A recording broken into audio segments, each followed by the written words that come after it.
Meus irmãos, vamos abrir as nossas Bíblias. O Evangelho de João, capítulo 17. Lermos os versos 15 e 16. Evangelho segundo São João, capítulo 17. Leremos os versos 15 e 16.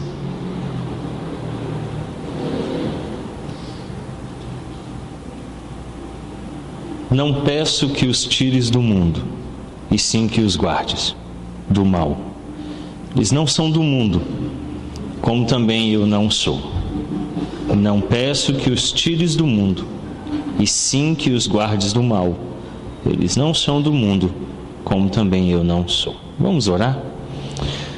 Pai querido, nós estamos à Tua Santa Presença, na certeza de que a Palavra tem nos dirigido, exortado e consolado em nossa caminhada cristã. Rogamos então que o Espírito aplique ela ao nosso coração. É o que rogamos em nome de Cristo. Amém.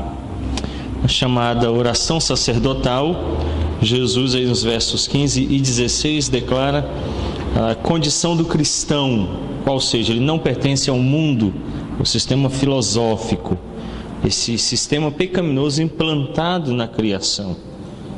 E aí no verso 15, então, ele declara que ele não está pedindo que os cristãos sejam retirados, mas que sejam guardados do mal. Puritano, vamos ver hoje, ele vai tratar acerca dessa situação da luta do cristão contra as forças do mal.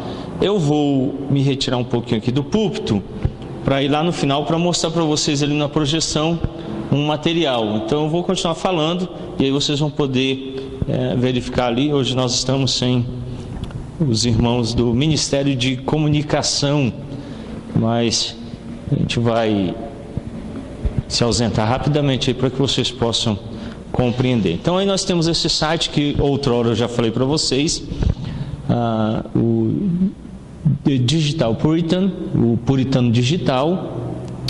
E bem ao lado nós temos ali então a presença de informações. Eu vou aumentar a imagem, que vocês possam visualizar e ter uma compreensão melhor do que nós estamos falando. Então ele traz aí alguns artigos, mas o que nos interessa é uma informação que está aí ao lado, que eu já falei para vocês, que possibilita que vocês possam alcançar o material dos puritanos. O puritano que nós vamos ver hoje é esse aqui, o Isaac Ambrose, e ele tem disponível então aí os livros dele. Você vai nessa aba lateral aqui, tem todos os puritanos, e aí abriu, o Isaac tem um breve resumo sobre a vida dele, algumas informações, e aqui embaixo aí estão então os livros, então as obras completas de Isaac Ambrose.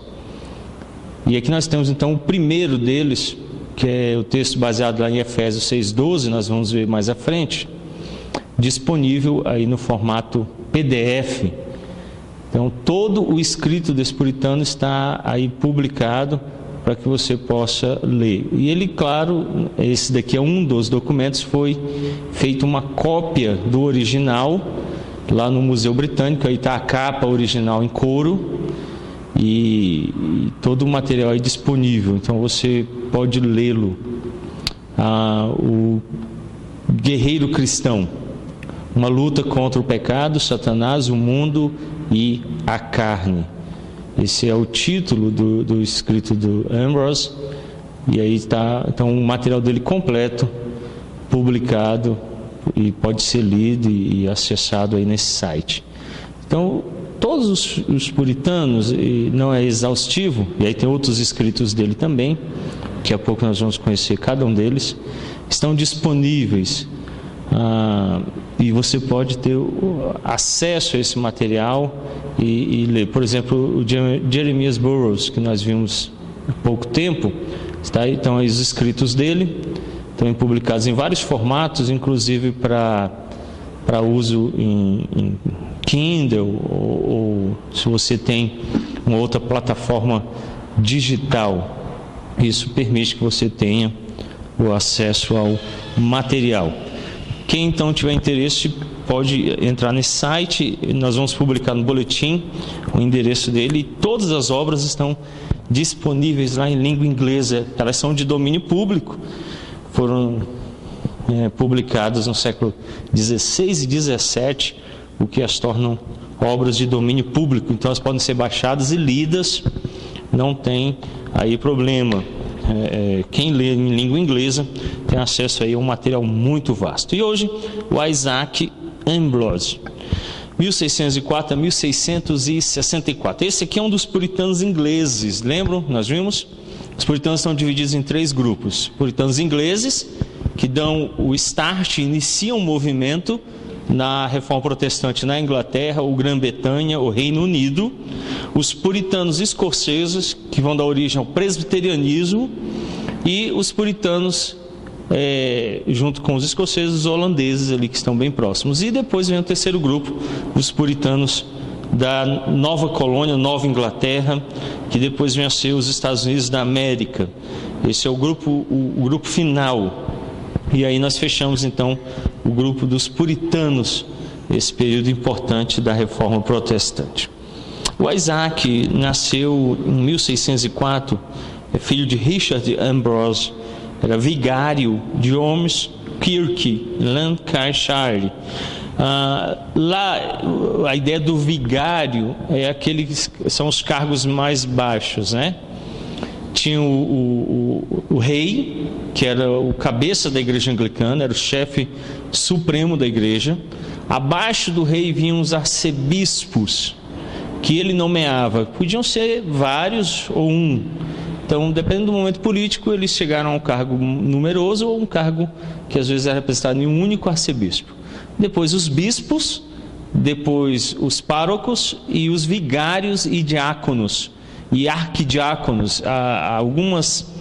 Algumas catedrais maiores tinham arquidiáconos e era um cargo semelhante ao do presbítero, mas que funciona como na Igreja Católica. Hoje a Igreja Católica tem os diáconos, e um diácono, por exemplo, ele pode oficiar no lugar de um padre. Ele pode ir lá e dar aquela extrema-unção ou aquela bênção necessária no lugar do padre. E aí vinham os vigários, e o pai dele era um vigário da cidade de Ormskirk, Lancashire. Tendo ingressado em Brennan's College, Oxford, em 1621, ele se gradua com o título de bacharel em artes no ano de 1624. Foi ordenado então ao ministério e tornou-se pastor da igreja anglicana. Então, em 1624, ele assume o pastorado da igreja anglicana, a exemplo do pai, e começa a desempenhar o seu ministério. Ele torna-se então vigário de uma paróquia em Castleton, Derbyshire, em 1627, depois a se servir Kempland, Yorkshire, em 1629, até 1631. Nesse período em que ele está servindo em Yorkshire como pároco e vigário dessa paróquia, ele vai receber o grau de mestre em artes da Universidade de Cambridge. Então ele se forma em bacharel em Oxford e depois mestre na Universidade de Cambridge. Pela influência do puritano William Russell, conde de Bedford, Ambrose foi nomeado como um dos 4 pregadores itinerantes do rei para Lancashire, a fim de estabelecer naquele lugar, em Preston, Lancaster, a teologia reformada. Nesse período, o rei que assumiu, ele era propenso à teologia reformada. Depois nós vamos descobrir que era mais uma questão política e não de fé. Mas ele nomeou alguns pastores para que em algumas regiões eles anunciassem a teologia reformada. Qual era a ideia? Esse período da reforma e pós-reforma, era muito comum que se assumisse a religião oficial do Estado.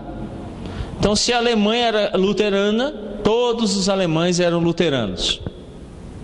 Se a Inglaterra era anglicana, todos os ingleses automaticamente seriam anglicanos.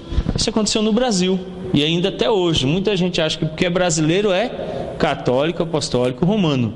Eu já ouvi, principalmente dos mais antigos, da minha avó para lá, falar assim: mas você nasceu brasileiro, você tem que ser católico, né? As pessoas têm essa ideia de que porque você é, e o Brasil é uma das maiores nações católicas do mundo. Então o Estado se mistura um pouco com a religião que tem maior predominância. Então o rei acha que se ele enviasse pregadores para essas regiões e eles ensinassem a teologia reformada, a Inglaterra se tornaria reformada. E aqui a gente precisa entender uma distinção entre missão e imposição. Se eu vi muito evangélico dizendo assim: se foi eleito um presidente evangélico, o Brasil muda, né? Será que é assim que funciona? Será que é desse jeito? Não é assim que funciona. Porque o evangelho é uma questão de fé, e fé pessoal. Então qual é o papel da igreja? Anunciar o evangelho a todos. Qual é o intuito do Estado? Impor o evangelho a todos. E acho que a propagação de um pensamento vai fazer com que a maioria creia naquele pensamento. Então, às vezes, acho, por exemplo, que se houver ensino religioso nas escolas, na perspectiva reformada, todo mundo vai ser crente na escola. Isso não é verdade. O intuito não deve ser de transmitir uma ideologia. Não funciona assim. Então os professores evangélicos precisam viver o evangelho e pregar o evangelho, e não instituir o evangelho como uma aula. A aula 1, evangelho 101, evangelho 102, né? Crendo nos evangelhos. Não funciona desse jeito. Mesmo que seja incorporado na grade de uma escola, é ideologia. Porque não é onde se prega. A pregação acontece de uma forma distinta do ensino. Então o ensino ele vai estar permeado pelo meu pensamento cristão? Sim. Sempre a minha cosmovisão vai influenciar tudo o que eu faço. Mas não é tornando obrigatório o ensino do evangelho nas escolas que todos vão se tornar crentes.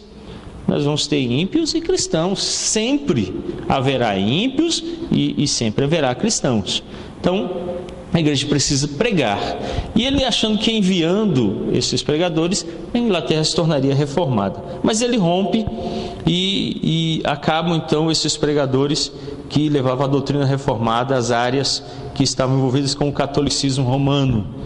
Então, há 3 períodos na história da Inglaterra. Um período católico romano muito forte, que é vencido pelo anglicanismo, que permanece grande parte da história inglesa. Depois, de novo, suscita-se um outro grande período do catolicismo romano, com grande força, que foi a Maria Sangrenta que inicia ele. Depois retorna o presbiterianismo, depois vem o anglicanismo de novo, e aí permanece até aos dias de hoje, como a religião oficial da Inglaterra e do rei. Bom, depois desse período aqui, o Isaac Ambrose, ele casa-se e passa então, em 1640, a servir uma mulher chamada Margaret Hogerton. A Margaret Hogerton é conhecida pelo título de Lady. Então ela tinha um alto posto na nobreza e o convida a servi-la nos seus domínios, lá em Preston, onde ela era soberana. E ele passa então a trabalhar em favor dela. No tempo então que acontece a reforma, os católicos saem novamente e retornam ao anglicanismo. Muitos lá da região de Preston, especialmente a classe nobre, tinham se apegado à fé católica romana e permaneceram em oposição. Então, apesar de retornar ao sistema antigo de religião, alguns nobres dessa região permaneceram no catolicismo romano. Quando começou então aí a Primeira Guerra Civil, Preston, a região se tornou fiel e leal ao rei e tornou-se um quartel-general dos realistas, principalmente na região de Lancashire. Não obstante, Ambrose declarou-se nesse período como puritano e presbiteriano, subscrevendo então a solene liga e aliança no ano de 1643. Então, em 1643, os presbiterianos escoceses apoiam os puritanos na Inglaterra com um documento chamado Solene Liga e Aliança, no qual eles juravam permanecerem fiéis a Cristo, nem ao rei com o anglicanismo, nem aos opositores do catolicismo romano, mas permanecerem fiéis exclusivamente a Jesus Cristo. E aí veio esse documento. Eles tinham uma bandeira com a imagem de um cordeiro e ao redor dela estava escrito assim: pela aliança e por Cristo. Essa era a bandeira deles. Eles então recebem apoio dos escoceses presbiterianos. Dentre eles está o Isaac Ambrose, que se une a eles no ano de 1643. E ele então é desligado e expulso do seu cargo. Ele continua no campo de batalha entre as forças de oposição ao rei ou ao parlamento, e ele foi nesse período preso duas vezes, em 1642 e 1643, por causa das suas crenças presbiterianas. Mas mesmo apesar de ter sido preso em 42 e em 43, ele é solto logo. Ele tinha um relacionamento muito forte com cavaleiros da corte e com nobres, e isso permitiu com que, mesmo tendo sido preso por revolta, ele retornasse à liberdade imediatamente.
Obrigado. Com isso, ele coloca fim à Segunda Guerra Civil.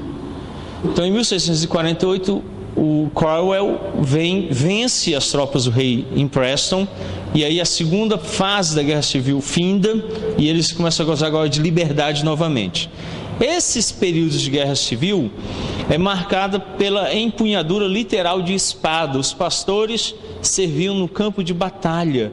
A ideia era resistir com força ao rei. O rei queria impor uma religião e eles tinham que resistir com o fio da espada. O presbiterianismo, então, é servido por Ambrose no ano de 1640 e até 1650, na cidade de Lancashire, sem luta nesse período. Então ele passa aqui 10 anos servindo como pastor presbiteriano nessa região depois do fim da guerra, com a vitória de Cromwell e os escoceses. A região goza de liberdade e no ano de 1640 até 1650 ele vai servir como pastor nesta região. Em 1649, um comitê local de recurso dos ministros despojados ordenou que Isaac Ambrose fosse preso na cidade de Londres. E ele então, no penúltimo ano do seu pastorado ali, recebe essa notícia. De Londres, que era a capital, chega a informação de que ele deve ser levado para lá para cumprir prisão. O rei, apesar de ter perdido a região de Preston na guerra, não desistiu de se opor aos puritanos e aos presbiterianos. E aí, no ano de 1649, ele recebe a notícia que deve ir para Londres cumprir prisão por desobediência às ordens do rei, por ser um não conformista. Quando ele voltou para pregar lá em Preston, ele confronta-se com perseguição e, em 1654, ele renuncia ao cargo.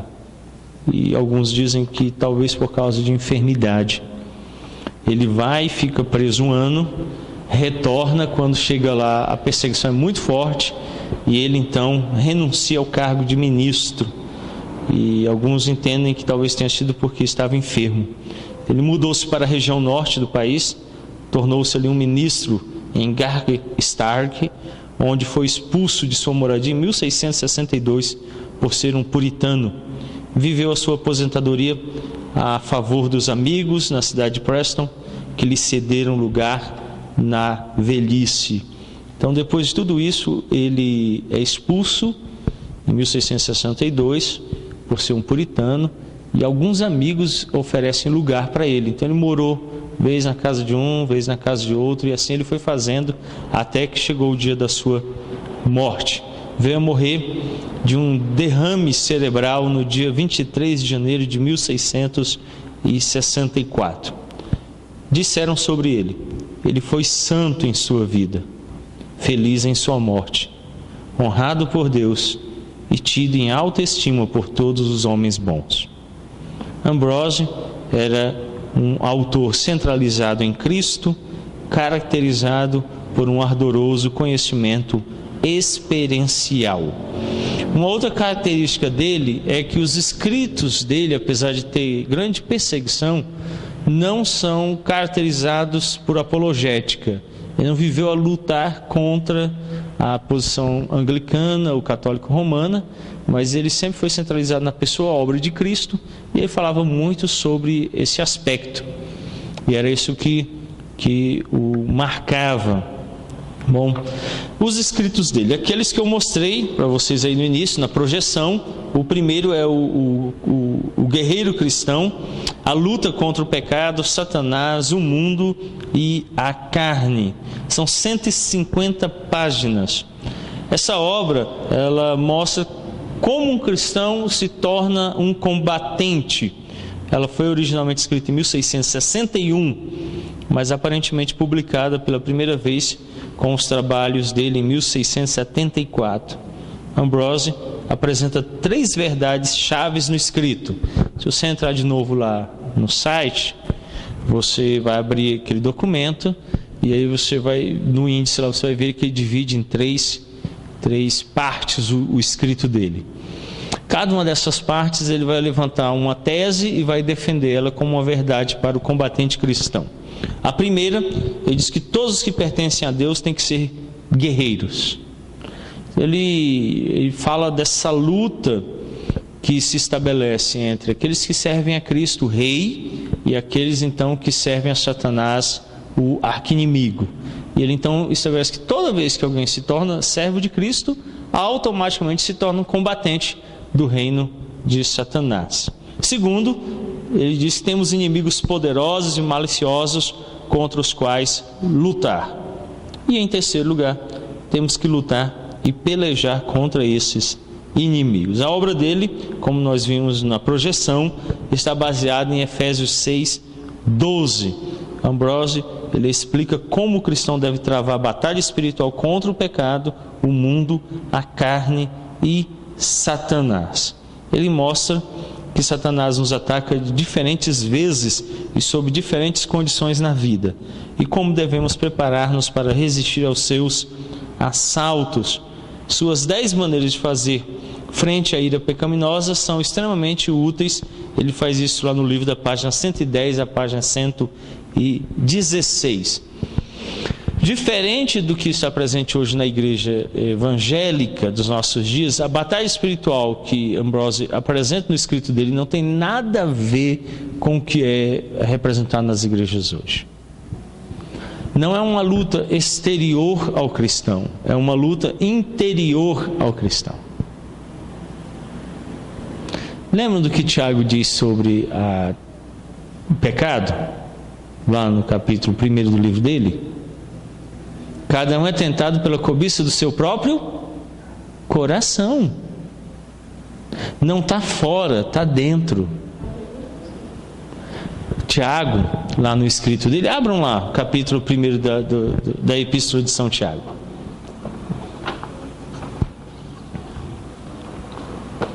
Capítulo 1.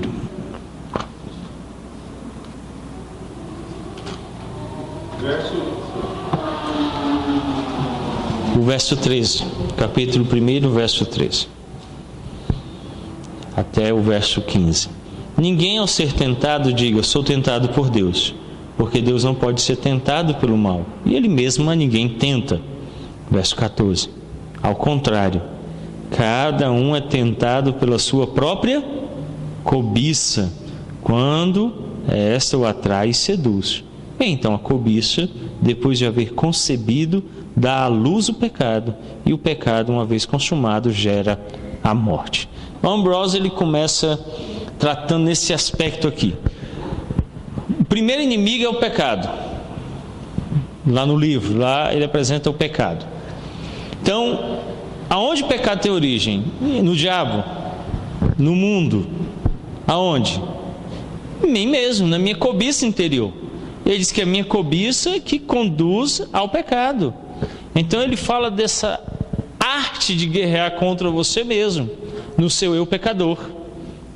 Aí ele vai apresentar então, em segundo lugar, depois do pecado, Satanás, o segundo arqui-inimigo do cristão. Depois o mundo, a estrutura pecaminosa como nós encontramos hoje. Cuidado para não confundir com o pensamento grego, que o mundo é mau, a matéria é má. Não é essa a perspectiva. Mundo, em João, o texto que nós lemos lá, declara-se como um sistema. É o sistema. Vamos pensar aqui numa figura. O sexo foi criado por Deus, não foi? O sexo faz parte da natureza do mundo, não faz? Faz. Ele é mau? Não. Mas quando o mundo entrou em estado de queda, o pecado entrou no mundo, o que aconteceu com o sexo? Foi corrompido. E aí hoje, como o mundo, o sistema, vê o sexo? De forma má. Ele corrompe o uso, os fins, os meios, e aí o sexo se torna algo deplorável. Mas o sexo não é mau em si. E aí então ele apresenta que, em segundo lugar, deve-se lutar contra, em terceiro lugar, contra o mundo. E em último lugar, a carne. E aí é aquele sentimento que predomina dentro do cristão. As orientações de Ambrose são perspicazes, boas para nos testar e sucintas. Por exemplo, Ambrose nos adverte dizendo, nas páginas 64 e 65, não se satisfaça com súbitos gemidos de afeto, mas esforce-se para preservar as impressões que o Espírito fez em sua alma. Num tempo em que a religiosidade é marcada por afetos, por emoção, ele escreve dizendo assim, não se satisfaça com os afetos. Vamos parar para pensar um pouquinho. Algum de vocês aqui deseja passar pelo que é ruim? Sofrimento, lutas? Não. Mas a gente passa, não passa? Geralmente por causa da nossa cobiça, de Satanás, do mundo e da carne. E aí nós entramos em situações. A Bíblia declara que o homem se envolve em muitas estultícias, diz Salomão. Então nós nos envolvemos em situações difíceis. Bom, ninguém quer isso. E aí às vezes a gente fala assim, eu tenho que resistir mais. É um sentimento bom, né? Eu tenho que orar mais, eu tenho que ler mais a Bíblia. Não falamos? E até nos esforçamos.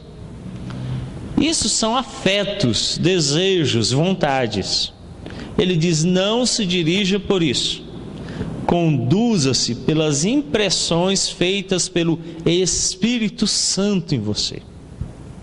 Como é que o Espírito Santo nos marca? Por exemplo, o apóstolo Paulo diz assim, eu trago as marcas de Cristo em mim. Vocês acham que ele tinha furado as duas mãos e os dois pés com cravos? Passou lá, vi um soldado romano, você pode me emprestar aqueles cravos que vocês usam para pendurar alguém na cruz lá rapidinho? O soldado está aqui, ele furou a mão. Foi isso? O que significa então Paulo dizer que traz as marcas de Cristo nele? aí é outra coisa. Aí provavelmente era uma doença. Quando Paulo diz assim, eu trago as marcas de Cristo em mim, é a apropriação do que Cristo fez na cruz. Mesmo que eu me crucifique hoje, não tem valor nenhum. Eu sou pecador. Só um justo poderia realmente morrer na cruz de forma eficaz. Foi Cristo. Então ele, em situações de angústia, de lutas e pela pregação do Evangelho, ele sempre buscou refúgio na obra redentora de Cristo. Eu preciso aplicar isso na minha vida pela ação do Espírito Santo. Então quando você lê os Evangelhos, e aí você vê muita gente, quando chega na chamada Semana Santa, assiste o filme da crucificação e fica lá chorando, né? Chora, coitadinho de Jesus, olha, aquele soldado malvado bateu nele, ele vai ver lá no inferno, Satanás vai apertar ele, tal. Não é nada disso. O que é que nos interessa naquele ato ali? É o resultado da obra dele. Eu não me miro nos sofrimentos terrenos dele, na angústia, na maldade dos soldados. O que me interessa é o ato redentor de Cristo em meu lugar para a purificação dos pecados. Se o Espírito Santo aponta os pecados, eu reconheço os pecados, a incapacidade de tratá-los e a necessidade de Cristo, é uma impressão e uma marca muito forte em mim como cristão. É isso que deve me marcar. Então eu vi na época que eu frequentei uma igreja que tinha tendências pentecostais, nessa época um pastor projetando o filme, as pessoas choravam, e quando saía já estavam pecando na porta da igreja. Qual o valor da obra de Cristo? Só para fazer chorar? Então eu não posso ser conduzido pelos afetos. Preciso entender, pela operação do Espírito Santo, a eficácia da morte de Cristo. Por que Cristo morreu? Para me livrar dos pecados. Então ele caminha nessa direção que a luta espiritual se dará por aí. O outro livro dele tem 694 páginas, Olhando para Jesus. Após uma séria enfermidade no início da década de 1650, Ambrose escreveu um devocionário sobre o que o Senhor tinha feito por sua alma. Nesse livro, então, ele fala sobre essa ideia de olhar para Cristo. E ele vai salientar uma identificação experimental com Cristo. Esse termo experimental, ele é trabalhado muito bem pelo Dr. Joel Bick, A Espiritualidade Reformada, editora Fiel. Ele tem um capítulo lá sobre pregação experimental, onde ele trabalha essa ideia. O que era esse experimentalismo? A pregação anglicana era vazia, fria e nada tinha a ver com o povo. Nada. Não podia aplicar nada, não servia para nada. O que os puritanos fizeram? Eles examinavam a consciência dos crentes. Quais eram as lutas que eles tinham? Quais eram as situações pelas quais eles estavam passando? Então um puritano respondia à igreja se ela deveria ou não pagar imposto para o rei. O rei está aprontando, está matando os pastores, destruindo a igreja, e a gente tem que pagar imposto. E aí o pastor ia pregar sobre aquele assunto e instruir a igreja. Como reagir? O que a igreja deveria fazer nessa situação? Não pagar? Pagar? Orar? Não orar? O que a igreja deveria fazer? Então era algo que eles aplicavam à vida deles, ao cotidiano deles, e que tinha valor para responder às necessidades. E nesse livro então ele faz essa relação. Como é que eu aplico a pessoa de Cristo à minha vida, às minhas experiências? Bom, e ele vai dizer então, nesse escrito, numerosos aspectos do ministério de Cristo. Por exemplo, ele apresenta o ministério de Cristo desde a eternidade, durante a sua vida, numa perspectiva de 9 pontos. Primeiro ponto, conhecendo Jesus. Primeira coisa, você tem que conhecer Cristo.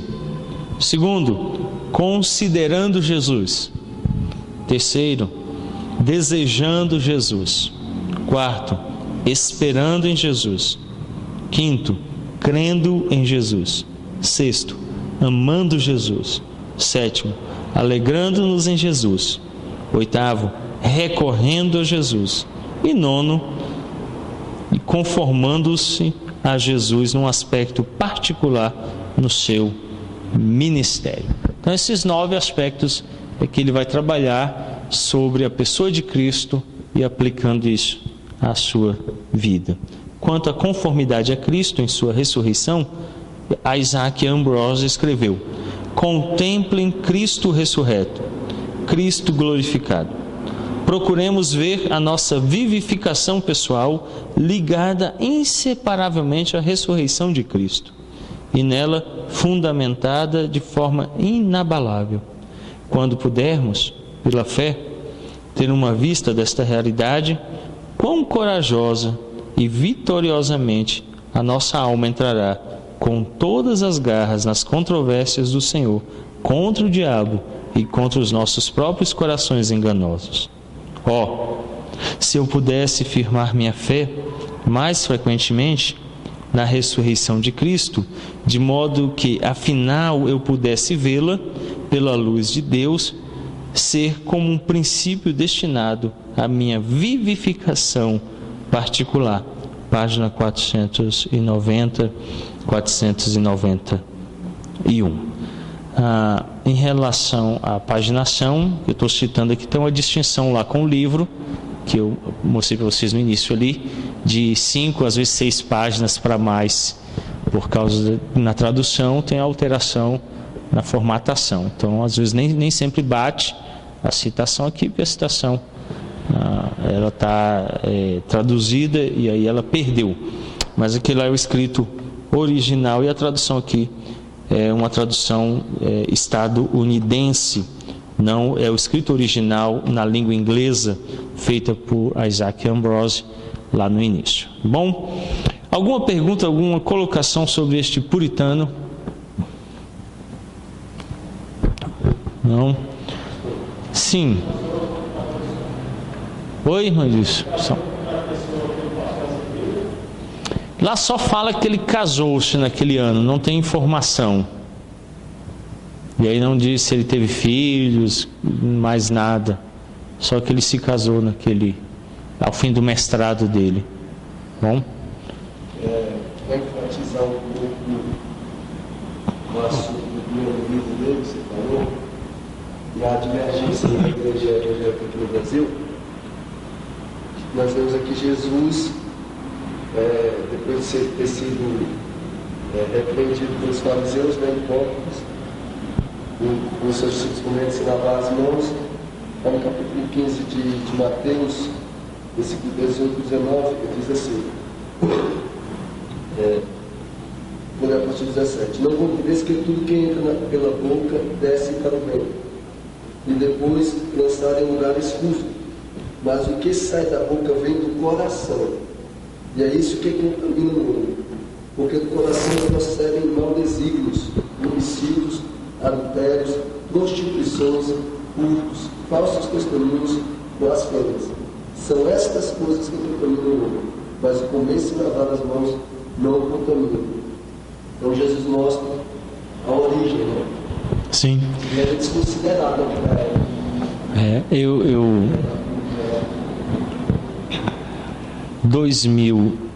2006 eu vim de férias a Brasília.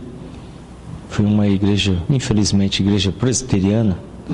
E lá, quando começou o culto, depois de muito tempo, muita enrolação, eles cantaram uma música que no refrão falava assim: sai mentira, sai prostituição. E o pessoal levantava a mão e aí ordenava que essas coisas saíssem. Na música falava que era um espírito, né? Então sai espírito da mentira, sai espírito da prostituição. Eu inquiri o pastor com esse mesmo texto, né? Jesus disse que a prostituição, a mentira, vem de dentro do homem, não estão fora. Mas o que a espiritualidade evangélica faz em oposição ao que Isaac Ambrose escreve lá sobre batalha espiritual? Ela exterioriza o mal. Então é mais fácil eu fechar os meus olhos com muita força, levantar a minha mão e ordenar que o demônio da prostituição vá embora. Não é mais fácil? Do que eu ter que ir às Escrituras e ler que a prostituição é um problema do meu coração. Solucionar esse problema, né? Vai indicar pecado é o uso dos meios de graça, né? E aí os meios de graça, eles vão fortalecer para que eu lute interiormente contra o pecado e vença o pecado no meu coração. E aí o pecado então vai ser exterminado pela graça, não por atos exteriores. Eles vão ser, aí vai ser anexado, né? O óleo ungido. Bem pouco tempo atrás no PSU teve uma pastora que ungia as vaginas das mulheres com óleo santo, e o obreiro ungia o pênis dos varões com óleo santo para não cair em prostituição. Aonde é que está a prostituição, disse Jesus? No coração.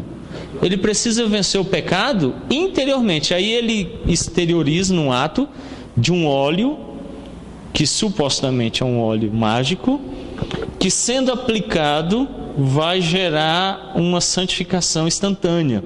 Isso é muito simples, porque indo uma única vez numa atividade religiosa, eu recebo exteriormente um ato físico e material que me santifica. Quando as Escrituras exigem uma santificação, ele apresenta passos assim, que literalmente chega a ser desanimador. Você vai ter que lutar contra todos esses inimigos. Sabe quem? Você. Você não pode transferir isso para ninguém. Seria bom se eu... Agel, essa semana você vence o pecado para mim? Dona Angélica só vai lutar com o diabo no meu lugar, tá bom? E Fernando, olha, a carne é problema seu. E aí eu vou viver minha vida e fico os três orando por mim, né? Lutando por mim. Quando a ordem é você precisa... E aí quando ele inicia o livro, ele fala sobre o fato do cristão ser um guerreiro. Todo cristão é um guerreiro. Ele usa essa expressão. Todo cristão é um guerreiro. O guerreiro, ele se arma e se capacita para a batalha, para a luta. Então ele tem que sair para a luta, para vencer esses inimigos, os 4 inimigos que ele apresenta. Que na minha perspectiva eram 3. A carne, o mundo e o diabo. Mas ele é proeminente em demonstrar que existe mais um: o pecado. E você precisa vencer os 4. E aí então o livro vai se desenvolver nessa perspectiva de uma luta interior contra esses inimigos, apoiados na obra de Cristo. No evangelicalismo, a obra de Cristo é desnecessária, porque vai usar as bugigangas espirituais, né? O óleo, o sabonete ungido, a oração forte do fulano, o lenço e essas coisas. E a partir de R$100 você podia pagar até 1.000. Cada boca era algo. Sim. E aí ele exterioriza também os inimigos, né? Esses inimigos, eles geralmente vão ganhar uma conotação física. É a macumba, caracterizado pelo sapo com a boca amarrada. O fulano tem inveja. Então essas pessoas ou coisas vão materializar o mal. O mal também precisa ser materializado. Ele nunca vai ser algo etéreo e invisível contra o qual você precisa lutar usando os meios de graça. Mas ele tem que ser algo bem palpável, porque você precisa materializar. É o dualismo grego na igreja, né? O material é ruim e o espiritual é bom. Mas o material é necessário para se entender o espiritual. E aí materializa o espiritual. Sim. Esse caso que você citou aí é semelhante com... Se você ouvir um vídeo se divulgar nas redes sociais, o cara coloca a Bíblia num pote de óleo, aí ele fica espremendo o óleo da Bíblia, e anunciando, né, no evento que vai ter, para eles serem ungidos, quer dizer, as promessas da Bíblia serem transferidas para aquele óleo, e as pessoas que estivessem presentes no evento seriam ungidos com esse óleo, que significaria que eles tomariam posse de todas as promessas bíblicas. Sim. O ênfase nas bênçãos. E tanto no catolicismo romano, com a reforma protestante do século XVI, final do século XVI e o século XVII com os puritanos, eles sempre lutaram com essa materialização na igreja. Nos puritanos nós temos o exemplo da necessidade de se ajoelhar diante do elemento da ceia. E eles falam, não, a bênção é espiritual, ela não é física. Por que eu vou me ajoelhar e adorar esse elemento, pão e o vinho? Os reformadores lutaram contra os pedaços da cruz, né, que era oferecido pela Igreja Católica Romana, as várias carcaças de Pedro que circulavam pela Europa, que eram adoradas e tocadas e faziam milagres e curas. Então, eles sempre lutaram. E aí hoje nós também lutamos ainda. Hoje é com a Bíblia que é mergulhado dentro do óleo. Eu fiquei vendo a cena lá, na hora ela engia assim, as páginas tudo, e o cabo espremendo a Bíblia assim, cheia de óleo. Aí você olha aquilo e fala assim, rapaz, tem... Mas o povo quer essa materialidade, porque facilita, né? Também eu percebo há umas normas tem a questão de adorar a imagem, né? Mas acaba virando uma adoração, isso. Né? Em vez de ter hoje a imagem de escultura, nós temos outras imagens, né? Que é a Bíblia ungida, o óleo santo, essas coisas tomaram lugar. Sim. Isso. É por isso que eu friso muito na participação dos elementos, em qualquer meio de graça, por exemplo, a pregação da palavra. Nós temos que ter cuidado com a bibiolatria, não adorar o livro, adorar a Deus. Na oração, não mistificar o ato litúrgico, né? Ter muito cuidado com essa mistificação do ato. A oração, ela é espiritual, ela não é física. Se pôr o joelho, se pôr o caroço de milho, então aí fica crente, né? Não. Outro problema é no batismo, mistificar, transformar a água em um elemento santo. Não, é a água mesmo. E na ceia, o pão e o vinho. São pão e vinho mesmo. É a fé que nos garante todas as bênçãos naquele momento. Sem fé, não há nada. Então a gente tem que ter muito cuidado. A nossa mente, aí João Calvino ter declarado que nosso coração é uma fábrica de ídolos. Facilmente o nosso coração transforma tudo em ídolos. Eu preciso então estar muito centrado em Deus para que isso não aconteça. Bom, vamos orar encerrando. Curva as suas frontes, os seus olhos. Bondoso Deus, nós somos gratos pela vida do teu servo Isaac Ambrose, que faleceu numa situação de tão grande penúria,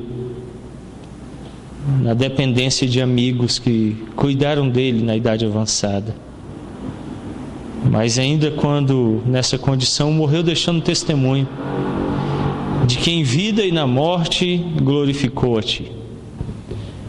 E é o exemplo dos nossos irmãos que em Hebreus 11 não eram dignos deste mundo. Consideramos este Teu servo como exemplo naquilo que ele nos deixou de ensino, em olhar para Cristo, em sermos guerreiros da batalha por Cristo contra os nossos inimigos que são terríveis. Ajuda-nos, ó bondoso Deus, nos dirigindo, confortando e consolando a cada instante. Guarda-nos, ó Pai, de sermos falhos na tarefa de lutar contra o pecado, contra Satanás, o mundo e a carne. Ajuda-nos. Ajuda-nos também a olharmos firmemente para Cristo, o autor, consumador da fé. Nós rogamos que o Senhor nos guarde agora, quando iremos ao nosso lar, dar-nos uma noite de descanso e nos dirige em nossas atividades ao dia de amanhã. É o que rogamos, em o nome santo de Cristo Jesus. Amém. Deus os abençoe.